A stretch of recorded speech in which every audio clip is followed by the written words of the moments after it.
Hello everyone, स्वागत है आप सभी का फिर से एक बार दिनेश्वर राष्ट्रीय यूट्यूब चैनल पर। 12वीं की बोर्ड एग्जाम्स मार्च में होने वाली है, फरवरी मार्च में, और अभी सेमेस्टर एग्जाम चालू है। बट साथ में ही बहुत सारे बच्चे जो है जो एंट्रेंस एग्जाम की तैयारी कर रहे हैं। 12वीं और एंट्रेंस एग्जाम डिपेंडेंट है एक दूसरे के ऊपर, आपको पता ही है। 12वीं की एग्जाम में क्राइटेरिया होता है पीसीएम और पीसीबी का 45% का, अगर वो नहीं आया तो एंट्रेंस एग्जाम के लिए हम एलिजिबल नहीं होते। और भी बहुत सारी एलिजिबिलिटी की चीजें होती है जो मैं इस वीडियो में आपको बताने वाला हूँ। बिल्कुल ध्यान से इस वीडियो को लास्ट तक जरूर देखें। तो आओ चलो देखते हैं कि वो कौन सी चीजें हैं जो क्राइटेरिया है जो पूरा होने चाहिए, जिसके बिना हम एंट्रेंस एग्जाम के लिए जो एलिजिबल नहीं रहेंगे। तो सबसे पहले तो मैं आपको बताना चाहूंगा, यहाँ पर ऑलरेडी मैंने आपको कॉमेडी पोस्ट के जरिए ये चीजें बताई हुई है। फिर से देखेंगे, 12th स्टैंडर्ड के अंदर आप अगर पीसीएम से जा रहे हैं या पीसीबी से जा रहे हैं, सबसे पहली बात तो बता दें कि जो इंजीनियरिंग, फार्मेसी, एग्रीकल्चर, ये तीनों भी जो है हम पीसीएम के थ्रू जा सकते हैं। फिजिक्स, केमिस्ट्री, मैथ्स लेके हम तीनों फील्ड में जा सकते हैं। पीसीबी लेके आप फार्मेसी और एग्रीकल्चर के अंदर जा सकते हैं, ठीक है। अब यहाँ पर 12th अगर आप पास करते हैं तो 12th पास करने के बाद जो साइंस स्ट्रीम के पीसीएम 3 सब्जेक्ट होते हैं, उसमें जनरल कैंडिडेट जो भी होंगे उनको 45% मार्क पीसीएम में होना चाहिए। अगर इंजीनियरिंग करना है तो 45% मतलब 300 में से 135 मार्क्स पीसीएम में। अगर कोई रिजर्व कैटेगरी का स्टूडेंट है, कास्ट वाला है, इकोनॉमिक वीकर सेक्शन से है, तो 12th का जो है उसका जो एलिजिबिलिटी क्राइटेरिया होगा पीसीएम का 40% होगा, जो कि होगा 300 में से 120 मार्क। जैसे फिजिक्स 100 मार्क हो गया, केमिस्ट्री 100 और मैथ्स 100, 100, 100, 100, 300 मार्क्स। 300 में से 120 मार्क्स होना चाहिए रिजर्व कैटेगरी और ईडब्ल्यूएस के बच्चों को, और जो ओपन कैटेगरी यानी जनरल कैटेगरी के बच्चे हैं उसको 300 में से 135 या उसके ऊपर होना चाहिए। तो ये एलिजिबिलिटी है कि अगर इससे ऊपर आपके मार्क्स आते हैं तो ही आप एमएसटीसीटी जो एंट्रेंस एग्जाम है उस एग्जाम के रिजल्ट के बेस पर आप एडमिशन ले सकते हो। दूसरा कि आप अगर महाराष्ट्र कैंडिडेचर करके एडमिशन लेना चाहते हो, जिसमें 85% सीट महाराष्ट्र के स्टूडेंट्स को होती है, तो ऐसे केस में आपके पास डोमिसाइल सर्टिफिकेट होना चाहिए महाराष्ट्र का, या तो आपका जन्म महाराष्ट्र में हुआ होना चाहिए, यानी बर्थ सर्टिफिकेट ऑफ महाराष्ट्र होना चाहिए या डोमिसाइल सर्टिफिकेट। दूसरा, इंडियन नेशनलिटी होना चाहिए। वो तो सबकी आपकी होती है, बस कुछ बच्चे ऐसे होते हैं जो फॉरेन नेशनलिटी के होते हैं और यहाँ पर आते हैं पढ़ने के लिए, उनके लिए ये दिक्कत कर जाता है। ओके, तो ये सारी चीजें यहाँ पर है। अभी यहाँ पर सीटी सेल क्या कहता है, सीटी सेल की ऑफिशियल वेबसाइट पर अगर हम जाते हैं तो सीटी सेल ने भी कुछ जो एलिजिबिलिटी क्राइटेरिया अपने प्रोस्पेक्टस में बताया हुआ है उसके बारे में बात करते हैं। सबसे पहले महाराष्ट्र स्टेट कैंडिडेचर कैंडिडेट क्या कहता है सीटी सेल, यहाँ पर डिटेल में हम देखेंगे कि सबसे पहला तो यहाँ पर है कि जो the candidate should be an Indian national, ये जो मैंने आपको चीजें बताई कि इंडियन होना चाहिए। दूसरा कि जो भी स्टूडेंट है वो एचएससी पास हुआ हो, physics and mathematics as compulsory subject. देखो यहाँ पर पीसीएम जब भी बात करते हैं, कभी कभी बच्चों का पीसीएम का ग्रुपिंग नहीं होता है, क्राइटेरिया नहीं बैठता है 45% या 40% का, ऐसे में उनके लिए एक जीवन दान मिलता है।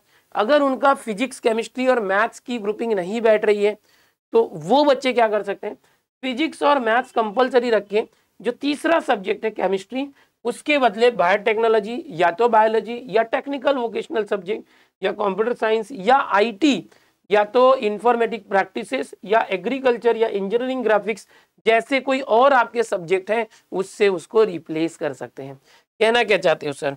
तो आओ मैं बताता हूँ कि समझो एक स्टूडेंट है, उसके फिजिक्स और केमिस्ट्री मैथ्स के मार्क्स हम देखते हैं। तो यहाँ पर फिजिक्स में समझो उसने 50 मार्क्स लाए हैं, केमिस्ट्री में समझो उसको 36 मार्क्स आ गए और मैथ्स में उसको 48 मार्क्स आ गए। अगर हम टोटल करेंगे, ओपन कैटेगरी है तो क्या 135 से ज़्यादा हो रहा है? यहाँ पर आप देखेंगे 134 हो रहा है, 135 नहीं हो रहा। केमिस्ट्री में उसका मार्क्स कम है, तो ऐसे में इस केमिस्ट्री सब्जेक्ट को रिप्लेस कर सकते हैं।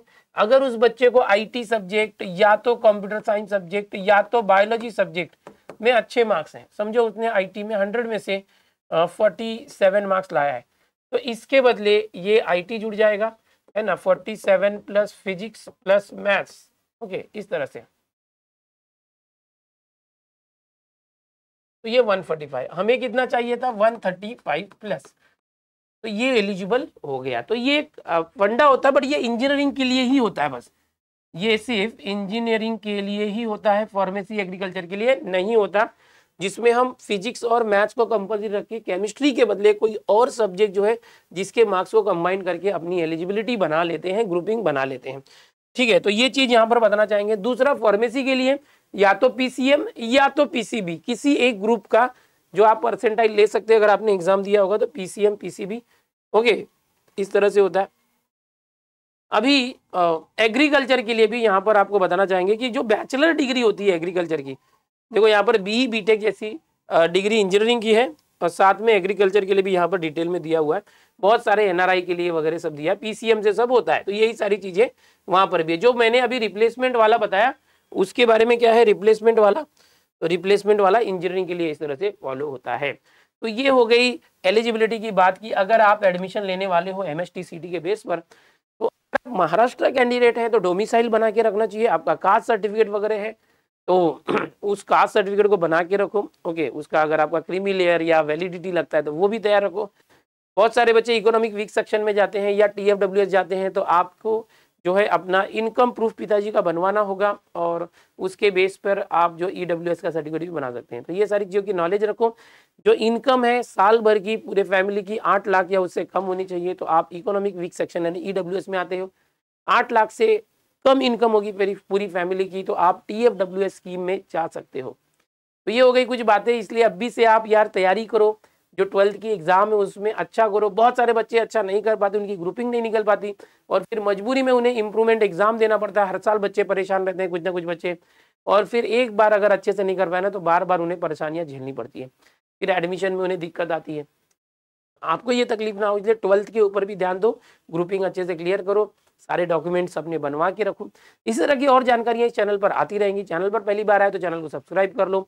इस चैनल पर एमएसटीसीटी से रिलेटेड बहुत सारे लेक्चर जो है फ्री में अवेलेबल है। एकलव्य बैच 1, 2, 3, 4, जो 3 तक हमारी प्लेलिस्ट है, 4 अभी आने वाली है, तो वो डिस्क्रिप्शन जो हमारी प्लेलिस्ट है वहां पर आपको मिल जाएगी, एकलव्य की प्लेलिस्ट, वहां तैयारी कर सकते हैं आप फ्री में। अगर आप 12th की तैयारी कर रहे हैं तो हमारी आरंभ बैचेस की प्लेलिस्ट है, उससे आप तैयारी कर सकते हैं बहुत ही अच्छे से। ठीक है, मिलते हैं अगले वीडियो में। अगर आपको कुछ और जानना है तो इस वीडियो के नीचे कमेंट करें, हम जरूर आपको बताएंगे। Bye everyone, take care.